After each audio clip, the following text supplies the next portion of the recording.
तो finally 70वीं BPSC court case का जो जजमेंट है वो यहाँ पे रिलीज हो गया है और इसमें हम लोग इम्पॉर्टेंट मतलब देखेंगे जो फाइनली कॉन्क्लूड किया गया है ऑनरेबल कोर्ट के द्वारा। सबसे पहले पैराग्राफ नंबर 103 में आप मूव करेंगे, इसका डिफरेंट सब पैरा जो है वो हम लोग पढ़ेंगे।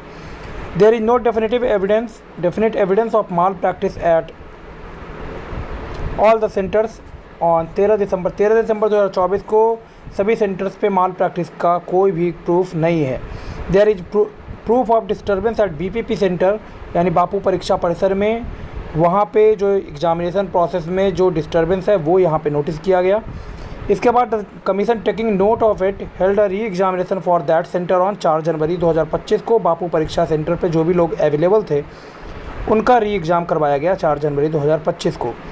The aforesaid decision of the commission cannot be faulted with as the law on the subject is clear that if it is possible to segregate tainted candidates from untainted, it must be done rather than cancelling the whole examination। Same NEET वाला process यहाँ पे अपनाया गया कि अगर इस तरह का कोई होता है कि सेग्रीगेशन वहाँ पे पॉसिबल है टेंटेड और अनटेंटेड के बीच में, तो फिर री एग्जामिनेशन करवाने की कोई ज़रूरत नहीं है।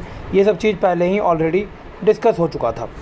नेक्स्ट है the question paper had leaked from one centre namely BPP centre at Patna at around 1 PM when the examinees in other centers were sitting in the sanitized examination hall। ये कहना है कोर्ट का कि 1 बजे जो पेपर लीक की घटना जो रिपोर्ट की जा रही है कि बापू परीक्षा परिसर सेंटर से जो एग्ज़ामिनेशन का पेपर जो लीक हुआ है पेपर, वो अदर्स लोगों तक नहीं पहुंचा है क्योंकि सब लोग एग्ज़ामिनेशन हॉल में थे और एग्ज़ाम अपना कंडक्ट कर रहे थे। There is this no proof of any candidate having benefited such paper leak. तो 1 बजे चूँकि बीच ड्यूरेशन में एग्ज़ामिनेशन का पेपर लीक हुआ 1 बजे, इस कारण से कंप्लीट जो जिनके पास ये पहुंचना चाहिए था बीपीएससी के लोगों के पास, बीपीएससी मतलब जो एस्पिरेंट्स है जो एग्ज़ाम दे रहे हैं उन तक पहुंचा नहीं होगा पेपर, ये मानना है कोर्ट का।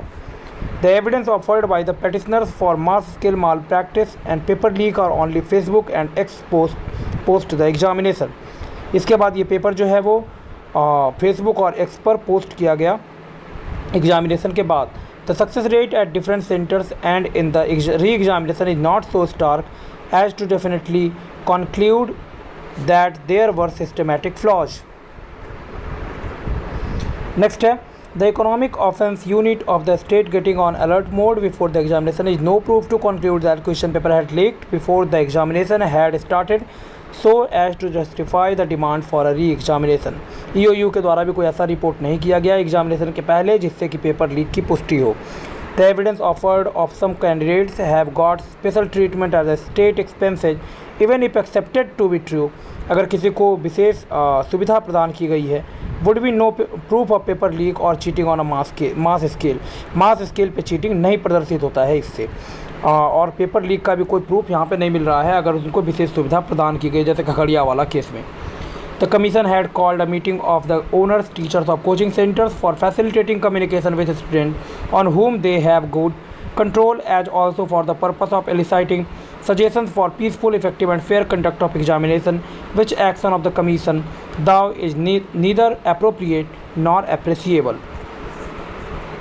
ये कहना है कोर्ट का कि जो कोचिंग सेंटर्स वालों के साथ जो मीटिंग हुई थी उसको अप्रिसिएट नहीं किया जा सकता है। फिर आगे लिख रहा है that few of the questions in the examination tallied with questions in the model question paper of the coaching centre is again no proof of the commission having taken question banks from such coaching centre. तो ये भी कहना है कि जो किसी भी coaching centres का जो क्वेश्चन आया वो अगर टैली करता है तो ये नहीं प्रदर्शित करता है कि कमीशन ने question bank certain coaching centre से उठाया था। नेक्स्ट आगे मूव करते हैं। तो there could always be common question from question bank of other competitive examination in and outside the state. ये कमीशन के ऊपर डिपेंड करता है कि वो इस तरह के क्वेश्चन पे को लेता है कि नहीं लेता है, किसी कोचिंग सेंटर या फिर किसी गाइड बुक से या फिर किसी साइड बुक से, जो भी उसको लेना है। The argument with respect to permissibility of holding another exam for few of the students on the premise of it being violative of Article 14 and 16 of the Constitution of India is unacceptable and also in teeth of several decisions of the Supreme Court which justify limited re-examination। जो impermissibility किया holding दूसरा examination कराने के लिए वो कहीं से भी ये प्रदर्शित नहीं करता है जो 4 जनवरी को हुआ है वो वायलेट कर रहा है आर्टिकल 14 और आर्टिकल 16 कॉन्स्टिट्यूशन ऑफ इंडिया को, क्योंकि लिमिटेड री एग्जामिनेशन कंडक्ट करवाया जा सकता है सुप्रीम कोर्ट के ऑर्डर के हिसाब से।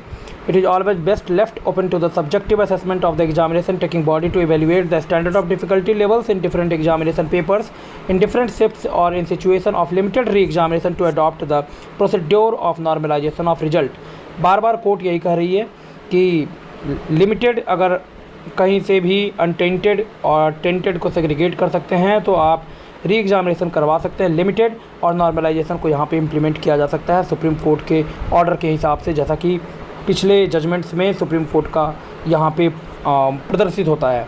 There is an assumption that key answer provided by the examination taking body on the basis of the opinion of subject expert is correct unless it is proved to be wrong. Expert का जो भी answer होगा उसको तब तक सही माना जाएगा जब तक कि उसको गलत ना कर दिया जाए। The objections to the key answers ought not to be by any inferential process of reasoning और by a process of rationalisation. Next अगला लिख रहा है, the commission appears to have considered several suggestions and relied on the experts for a formulation of key answer। Commission जो है वो कई suggestions लिया है और एक्सपर्ट्स का राय वगैरह जो है उसको लिया गया है फॉर्मुलेशन करने के लिए फाइनल आंसर की को। Based on the suggestion and the opinion of the subject expert many questions were deleted. तो बराबर क्वेश्चन जो है वो डिलीट कर दिया गया दोनों को, पहले 13 दिसंबर में और 4 में सजेशंस के आधार पे। The objections were dealt with giving reasons in support of the answer. तो objections were dealt with giving reasons in support of the answer. जो भी ऑब्जेक्शंस हैं और जो भी ऑब्जेक्शंस रेज किया गया उसके अगेंस्ट में जो है वो प्रॉपर एक्सप्लेनेशन या फिर रीज़न दिया गया है सपोर्ट करने के लिए आंसर्स को। A court of law ought not to re-evaluate or scrutinize the answer in a request for finding out the correct answer despite consideration by the subject expert, despite consideration by the subject expert as it has no expertise in the matter। Court कहीं से भी घुसेगा नहीं क्योंकि जो जिनका expertise है उन्हीं का बात माना जाएगा, ऐसा कहना है कोर्ट का। Any interference on the basis of objection to the key answers with regard to its correctness can be entertained only if the key answer is palpably and demonstrably wrong. अगर कहीं से भी अगर 1 की जगह 5 होगा, 5 की जगह 3 होगा तो उस कंडीशन में कोर्ट इंटरफेयर करेगा। अदरवाइज जहाँ भी ड्यूबियस कंडीशन या एम्बिग्विटी जनरेट होगा वहाँ पर कोर्ट जो है वो इंटरफेयर नहीं करेगा मैटर में, एक्सपर्ट की राय ही वहाँ मानी जाएगी। In the event of a doubt about the answer the benefit should also always go to the examination authority rather than to the candidates. और ये जो है वो एग्जामिनेशन का जो अथॉरिटी है वो फाइनल डिसाइड करेगा अगर किसी तरह का एम्बिग्विटी क्रिएट होता है, डाउट क्रिएट होता है तो क्या आंसर देना है क्या नहीं देना है वो डिसाइड करेगा examination authority. No material of ground was suggested to direct for any CBI inquiry. CBI inquiry का कोई यहाँ पे मुद्दा नहीं दिखाई दे रहा है। The commission as on date does not intend to go for normalisation. द कमीशन जो है वो किसी भी हाल में जाना नहीं चाहता है नॉर्मलाइजेशन के साथ। रिजल्ट देंगे लेकिन नॉर्मलाइजेशन नहीं करेंगे। In any event a court cannot enter the arena for the lack of expertise मतलब जो भी क्वेश्चंस वगैरह का आंसर वगैरह है तो उनके रिगार्डिंग जो भी ऑब्जेक्शंस रेज हो रहे हैं उसमें कोर्ट एक्सपर्ट के अलावा इंटरफेयर नहीं करेगा वहाँ पे। Students agitated against normalisation even before the examination was a knee jerk reaction where the student had fallen prey to rumours. यानी नॉर्मलाइजेशन का जो इशू पहले भी चला था उसके अगेंस्ट में जो खंडन किया गया था आयोग के द्वारा वो स्टूडेंट एजिटेटिंग अगेंस्ट तो नॉर्मलाइजेशन का शुरू से विरोध किया जा रहा था, इसलिए नॉर्मलाइजेशन भी यहाँ पे नहीं होगा।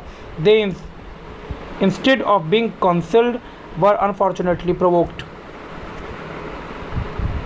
उनकी काउंसलिंग करनी चाहिए थी जो शुरुआत में एजिटेशन जो देखने को मिला था नॉर्मलाइजेशन को लेकर के, अपितु वहाँ पे क्या हुआ था प्रोवोक किया गया था उनको। The detailed SOP has been formulated by the Commission with regard to every aspect of the examination taking process, but there appears to have been lapses, but those are not of the kind and magnitude which would discredit the purity and fairness of the examination। और SOP जो है वो बनाया गया था लेकिन उसका पालन नहीं किया गया, लेकिन फिर भी वो नहीं ऐसा इतना ज़्यादा इम्पल्सिव या फिर मैग्नीट्यूड का नहीं है कि प्योरिटी और फेयरनेस पे जो है वो क्वेश्चन मार्क लगाया जाए। That the portal servers was slow before the last date of filling up the online application, but there has been no complaint of any student not having been able to fill up the forms because of the portal being not accessible। तो जो शुरुआत में जो form fill किया जा रहा था उसके रिगार्डिंग किसी तरह का कोई कंप्लेन है नहीं। The allegation of the jammers not being effective is based on no evidence. Jammer काम कर रहा था कि नहीं कर रहा था, इस तरह का कोई एविडेंस नहीं है। There were torn TES bags only at one centre. जो फटा हुआ जो बैग था, क्वेश्चन बैग, वो सिर्फ एक सेंटर पे रिपोर्ट किया गया। Malpractice cheating on question leak was only episodic with no evidence of the answer having reached the examination while they were writing their papers। Mall practice, cheating और question leak ये सिर्फ और सिर्फ एक episode की तरह था और किसी तरह का कोई एविडेंस नहीं दिख रहा है, क्योंकि जो क्वेश्चंस जो है वो लोगों तक पहुंच पाया क्योंकि एग्जामिनेशन के बीच में ये पेपर लीक हुआ था। इसलिए the coaching centres owners ought to be more responsible in their conduct which is expected of them. Coaching centre वालों से ये आग्रह किया जा रहा है कि वो जो हैं वो अपने कंडक्ट के प्रति और ज़्यादा जिम्मेदार हों। A high level committee be constituted by the commission on a permanent basis of experts who would ensure a review of the scrutiny measures and overall management of the examination। Court कह रही है कि committee बनाना चाहिए जो कि management ढंग से देख सके कमीशन और एग्जामिनेशन का। The commission must make structural changes for addressing the vulnerabilities in the process of examination। The SOP requires to be stepped up and efforts should be made to follow the SOP to its letters। मतलब जैसा लिखा हुआ है SOP में वैसा ही पूरा पालन करे आगे से। A dedicated wing should be created to register complaints during the examination process at all stages। Higher technology of digital watermarking and tracking be adopted। तो ये सब सजेशन है, ये सब फर्जी है। Based on the aforementioned circumstances and our observation, we are of the view that the prayers made on behalf of the petitioner cannot be acceded to। आगे नहीं मूव किया जा सकता। The writ petition are dismissed। The commission shall carry out the mains examination ensuring that the process is peaceful, fair and transparent। The commission shall also consider the suggestion given by us for firming up structural to deal with such situation। तो कुल मिलाकर के पूरे के पूरे commission की बात को मान लिया गया है। जो भी आर्ग्यूमेंट्स उनकी तरफ से दिया गया और फाइनली जो है वो ऑर्डर जो है वो कमीशन की तरफ दिया गया है। तो यहाँ पे जो रिट्स और PIL जो पहले से फर्दर फाइल किया गया था पटना हाई कोर्ट में, उन सबको आज डिसमिस कर दिया गया है। अब देखते हैं आगे क्या होता है। इस तरह के और अपडेट्स के लिए बने रहिए। मिलते हैं नेक्स्ट वीडियो में। धन्यवाद।